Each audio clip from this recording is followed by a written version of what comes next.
This is DocHoliday, and I wanted to walk through another one of the Rift dynamic content events. This one is a water rift, and this one actually is quite a bit more difficult than the Shade Rift event that I videoed previously. In this one, we have myself and two others. There's a rogue, and then later on there'll be a mage with a stone pet in the rift as well. One of the things to point out is we're not grouped, but the experience, the reputation, and the loot are all distributed. So it does get through an automatic taking by force, so you don't have to worry about it.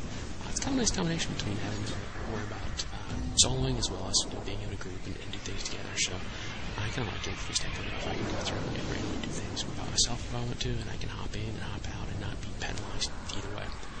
So went through the first stage. The rifts are staged events, so each stage will build, and you'll go through. You have multiple stages. The two that I've done, the main ones I've done have been either 3 or 4 stages. The first one I did was a 3 stage. This one is 4. And whenever you walk into one, you'll see the difference in the landscape. There'll be a distinct area that the rift occupies, and then once you do that, the pop-up on the right there, that little wheel that's in this case kind of get the blue outline, it's really outline. Go through and walk through and explain to you what's going on, what stage you're in, what you have to do to progress to the next stage. And in this case, again, I'm on my Paladin, and a nice thing with Paladin, it does have reactives. So as I go through a block, you'll notice the pop-up. This is a nice UI feature that they have where it'll pop up and notify me that I have a block reactive and allow me to do other things. The other thing you may notice is as I go through an attack, I build up attack points. Those are those red swords that blow up under my character portrait that allow me to go through and do more damaging attacks. I think one of my other favorite features in the Rift is AoE looting, such that whenever you have multiple mobs on top of each other and you go and loot one, it'll go and loot all. It's really handy, really nice little feature to have. Nothing terribly earth-shattering, but just a nice little bonus.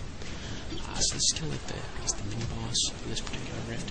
You'll also notice there is a countdown timer on this particular one, such that you do have to finish it in a certain time. So notice there's a little hourglass kind of thing that's dropping down in progression, as well as a timer, so that these rifts do expire. So after a period of time, if you haven't finished it, it will go through and expire. So we completed that particular stage, and now we're on stage 4. And once the timer changes, so now we have another minute 16 to complete this stage. And when this stage popped, I was surprised that it popped because I was expecting a 4th stage, but also noticed that there's a lot more mobs here, and it got to be a little overwhelming. This one in particular, what ends up happening is all the mobs aggro. It's not like other places where you have mobs that you attack solely. These are all linked together, so once you attack one, you attack them all. Hopefully in Beta 4, I should have some other videos up and some other cool content to watch.